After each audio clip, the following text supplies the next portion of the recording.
The tabletop takeaway. Game mechanics on display.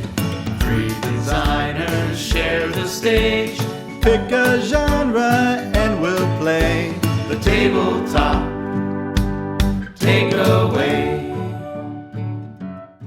Welcome back to the Tabletop Takeaway. I'm Trevor Muller-Hagel. I'm Ananda Gunaratna. And I'm Charlie McCarran. And this is our second episode on programming games with Roll for the Galaxy. Roll for the Galaxy is a competitive game where you are attempting to grow your part of the galaxy in this kind of, you're settling, different planets, developing things, trading resources, producing resources, all these different kind of elements, and you're using the dice as their faces to help you kind of do action selection.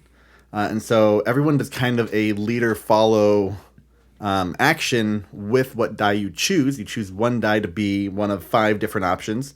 You can do explore, develop, settle, produce, or ship.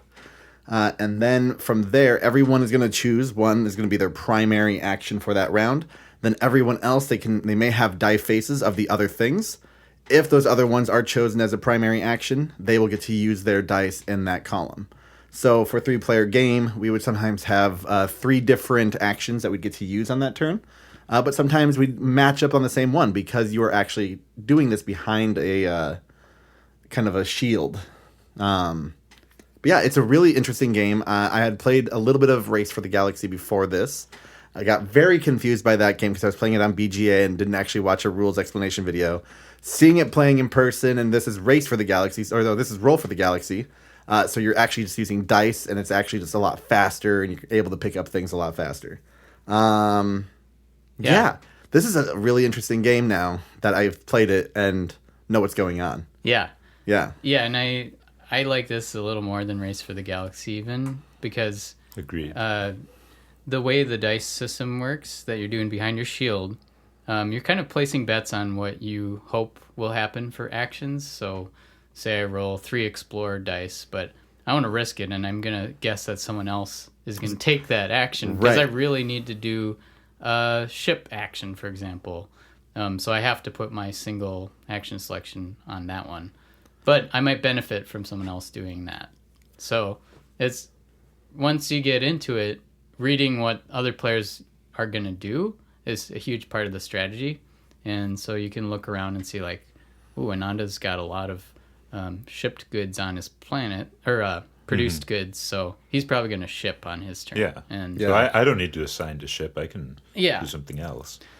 And it's got kind of a nice feel-good moment, too, where we realize that, we're sort of like benefiting and helping each other in a way. Right. We're all competing, but it's like, we paired up nicely, so we don't waste our dice. Yeah, we've produced and shipped the same turn, so we're actually able to get the resources on the planets and then get the points or get the money from shipping the goods as well. Yeah. And I realize this is quite early in the episode to be doing this, but Let's hear. I think I'm taking that as my takeaway because, placing bets on what other players will do in an action following system, I think is really cool because, so first of all, action following is really useful. I've found this in my own design. I use action following in Sprocket Forge, and it really makes. Yeah, explain what that action following is for people who... So action following in general is just when you have one person does an action and everybody else gets to follow the action, which usually means doing a weaker version of the action. Now, in this case, the people who are following, they aren't necessarily doing a weaker version of the action.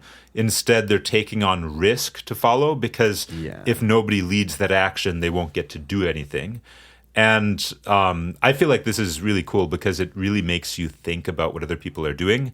And in my view, interactivity in games is characterized by trying to predict what other people are going to do. I think if you're not thinking about what other people might be thinking about, then it's not real interaction. Right. So I feel like this is a very interactive way of implementing following. And the other thing I really like about how it's implemented in Roll for the Galaxy is because you're rolling these dice, and the faces of the dice control where you can assign them. And there are ways to reassign them at a cost, but in general, it's easiest to put the die in the column of what they the roll. matching action. Yeah. Right. So it does encourage you to take these bets because it's cheaper to take the bets than to try to reassign the dice to whatever you were doing. So I really like systems that have a risky action and then find a way to encourage people to take that action.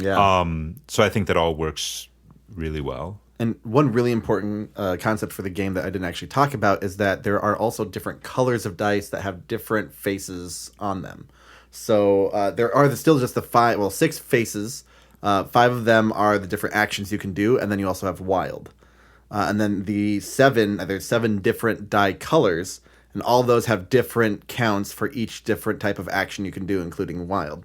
And I think that's a really interesting way that you can actually see your opponents as they're rolling and see what they have and what they're going for. And that can actually kind of clue you into what they're trying to do. Right. Which is really interesting. Right. Like if someone has a bunch of purple dice, right, you know that they're probably going to be doing a lot of shipping. Yep. And so you can plan accordingly. Or military dice are going to be doing a lot of development and settling. Right. Yeah. Yeah. Yeah. I'm just thinking about what you said, Ananda, about this definition of interaction is thinking about what other people are thinking in a game. And I think that there are a lot of games that, yes, you're interacting a small piece with like a draft or something. Sure. But moving choices for other players or right. things like that. Yeah. But those games, if it's a small thing and you're really not thinking about much what other players are going to do, you're just hoping they won't take the thing you want. So that does feel a lot less interactive. Yeah. And that's fine for those games, but I just realized, like, personally, I like designing games where they do feel like you're trying to think about what they're trying to think about. Which comes out of this. We did, the Mind and the real-time games are so fun because you're trying to link brains with other people. And I mean, I think Food Chain Magnate, which was the last episode, also has really high interactivity of this type because you definitely care about what your opponents are doing in Food Chain Magnate. Oh yeah. Yeah. But throwback to doing Robo Rally too, which we would have put in this series on programming, but we already did it. So that one has that moment too. You may not know what cards your opponent has for their movement actions, but they're basic enough that you could guess. Where are they trying to go? Where are they going to push me off the edge of the map? Push me into lava? Yeah. Yep. Could be. Yeah, I mean, the flip side of it is that just because a player does something to another player doesn't mean it's an interaction. Because if they couldn't see that coming and they had no reason to think that the player might do that, which is often the case in, like a lot of take that games, for instance.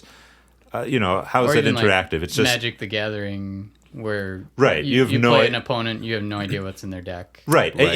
It's basically just randomness disguising itself as interaction. The player is executing the randomness of the game rather than, it being executed automatically. Anyway, that's just my opinion on interactivity.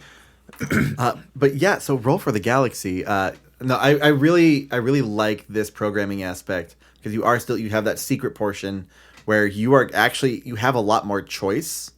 Because, in Food Chain Magnate, you're limited to the cards that you've purchased, right? And so that's your option. That's your pool of actions.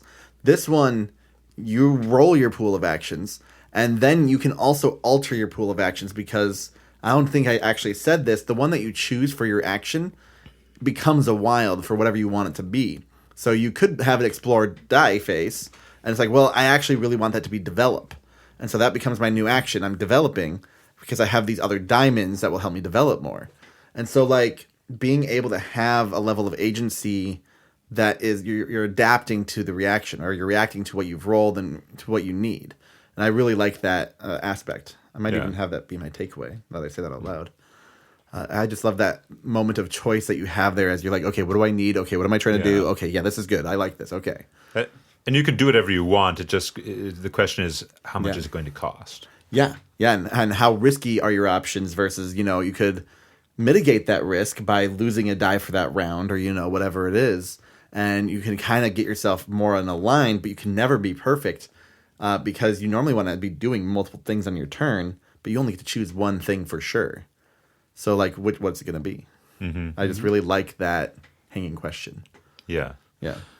Another interesting thing about Roll for the Galaxy is often when you have games where you roll a bunch of dice, there's a mechanic where you can re-roll some portion of them, right? Mm-hmm.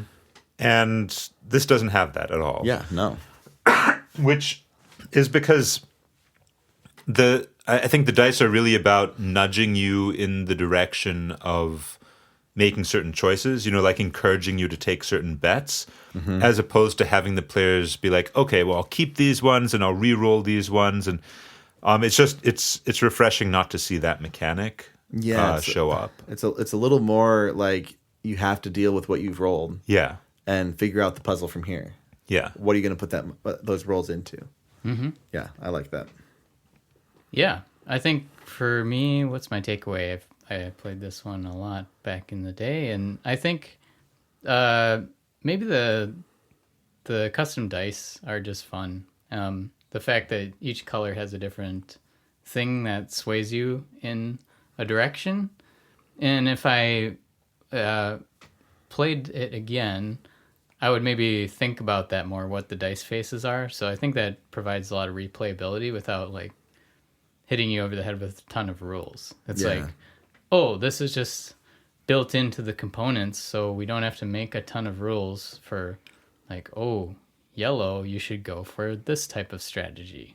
Yeah, just have the components themselves influence what the variance is that you want to try to go for.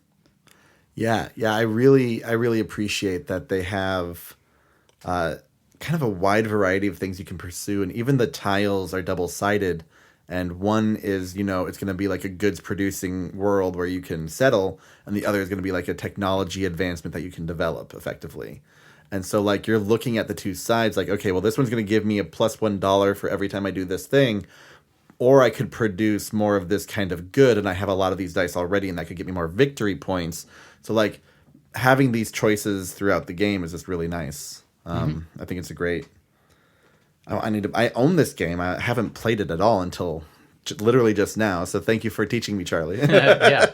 No. But yeah, it's got a lot of little choices in it. I actually might understand Race for the Galaxy a little bit better now as well. Mm-hmm. Yeah, I'll say like Race for the Galaxy. A lot of people love that game more than this one even. But I was remembering that there is a little more depth to the cards versus the tiles in this one. The tiles are pretty straightforward. The cards have it's been a while, but they have a lot more stuff. Yeah, I'm not convinced that's a good thing though. I like this one better myself. It's very satisfying to, assign the dice and then Mm-hmm. Oh yeah. And then also that risk management aspect is really good too. Yes. Like where technically I think is it in Race for the Galaxy? It's been ages since I played Race. Yeah, for the Galaxy. I don't remember if there's as much of an element in that one. I know that you can still take the actions of the other players, but it doesn't feel like there's as much of a risk reward setup for that. No, I really like the betting on what actions you think other people are going to take with your dice. Yeah. Mm-hmm. Cool. Well, with that, we will tune in next time for Mechs vs. Minions. Hey, thanks for listening to The Tabletop Takeaway. This podcast is made possible by listeners like you. So please tell your friends and visit our website at thetabletoptakeaway.com, where you can suggest games and mechanics for us to cover next on the show.